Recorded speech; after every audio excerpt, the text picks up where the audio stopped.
Hello friends, इस part में हम आपसे डिस्कस करते हैं कि इंटरनल फ्रेगमेंटेशन और एक्सटर्नल फ्रेगमेंटेशन क्या होता है। तो सबसे पहले फ्रेगमेंटेशन क्या होता है। फ्रेगमेंटेशन एक तरह का मेमोरी वेस्टेज होता है। अब हम समझते हैं एक रियल लाइफ एग्जांपल के थ्रू कि इंटरनल फ्रेगमेंटेशन क्या होता है। सपोज कीजिए हम किसी पार्क में जाते हैं। पार्क में आपके चेयर्स जो हैं स्लॉट्स में लगे हुए हैं। यहाँ पे एक स्लॉट 1 है जिसपे 3 चेयर हमने फिक्स कर रखी है। एक स्लॉट 2 है जिसपे 3 चेयर फिक्स कर रखी है। एक स्लॉट 3 है जिसपे 3 चेयर हमने फिक्स कर रखी है।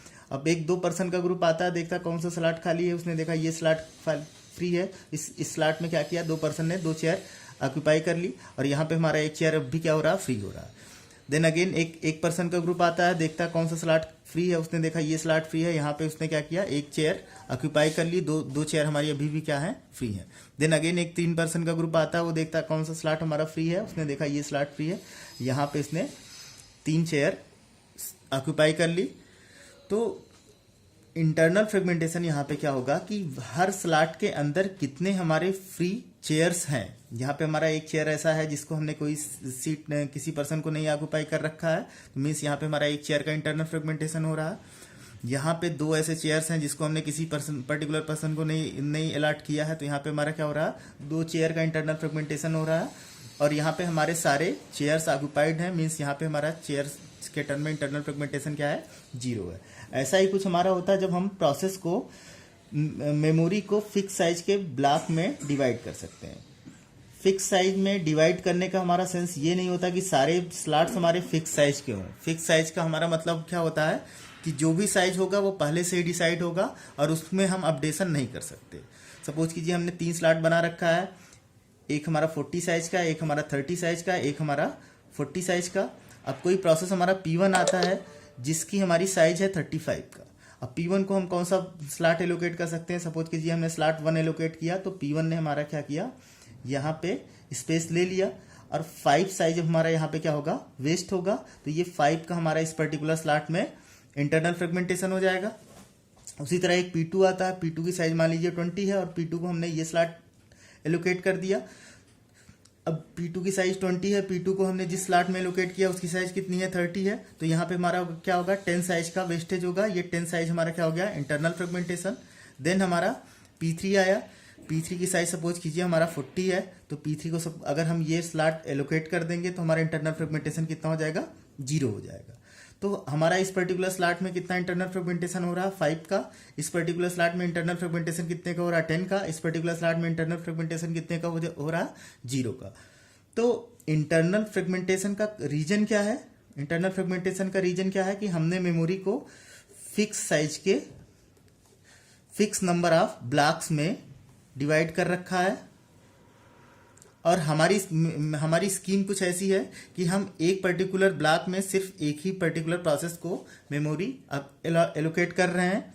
तो इस प्रॉब्लम को हम रिजॉल्व कैसे कर सकते हैं, अगर हम फिक्स की जगह अपने मेमोरी मैनेजमेंट टेक्निक को वेरिएबल बना देंगे तो हमारी ये प्रॉब्लम क्या हो जाएगी, सॉल्व हो जाएगी।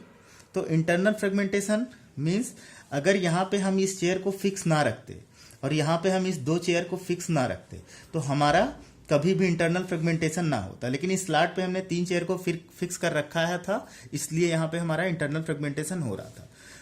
तो नेक्स्ट हम देखते हैं एक्सटर्नल फ्रेगमेंटेशन क्या होता। एक्सटर्नल फ्रेगमेंटेशन का मेन काज क्या होता है कि रन टाइम पे प्रोसेसेस हमारे मेमोरी को रिलीज करते जाते हैं।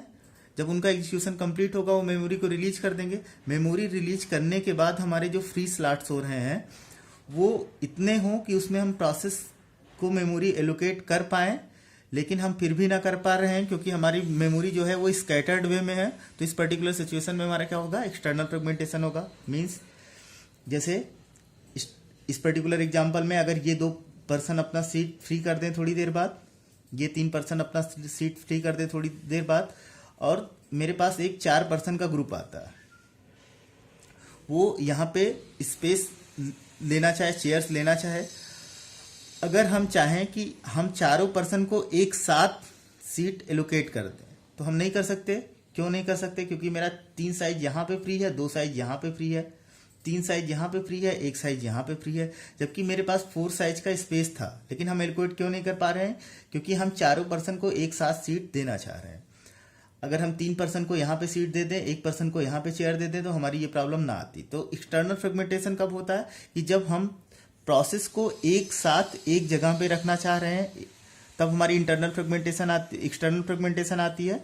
और एक्सटर्नल फ्रेगमेंटेशन हम रिजॉल्व कैसे कर सकते हैं, अगर हम कांटिग्यूअस की जगह नॉन कांटिग्यूअस स्कीम का यूज करें। मीन्स जैसे मान लीजिए आपकी सिचुएशन ये हो, यहाँ पे आपका एक 40 साइज का ब्लॉक फ्री हो, यहाँ पे आपका एक 30 साइज का प्रोसेस हो, और यहाँ पे एक आपका 40 साइज का ब्लॉक फ्री हो। अब कोई प्रोसेस पी आ रहा है जिसकी साइज 60 है, हम उसको मेमोरी एलोकेट नहीं कर पाएंगे। क्यों नहीं एलोकेट कर पाएंगे, क्योंकि हमारा 60 के वे में कहीं पे भी एक साथ 60 स्पेस फ्री नहीं है। अगर हम कॉन्टिग्यूअस एलोकेशन करना चाहें तो नहीं कर सकते, लेकिन अगर हम इस 60 साइज के प्रोसेस को दो पार्ट में ब्रेक कर दे और 40 साइज का प्रोसेस यहाँ रख ले, 20 साइज का प्रोसेस यहाँ रख दे, तो हमारी एक्सटर्नल फ्रेगमेंटेशन प्रॉब्लम क्या हो जाएगी, सॉल्व हो जाएगी। तो मीन्स एक्सटर्नल फ्रेगमेंटेशन का मेन रीजन क्या होता है कि जब भी हम कॉन्टिग्यूअस मेमोरी एलोकेशन टेक्निक का यूज करना चाह रहे हैं, कॉन्टिग्यूअस मेमोरी एलोकेशन टेक्निक का यूज करना चाह रहे हैं, तो हमारा एक्सटर्नल फ्रेगमेंटेशन आता है। और एक्सटर्नल फ्रेगमेंटेशन हम सॉल्व कैसे कर सकते हैं, अगर हम non contiguous memory allocation technique का यूज कर लें। Thank you.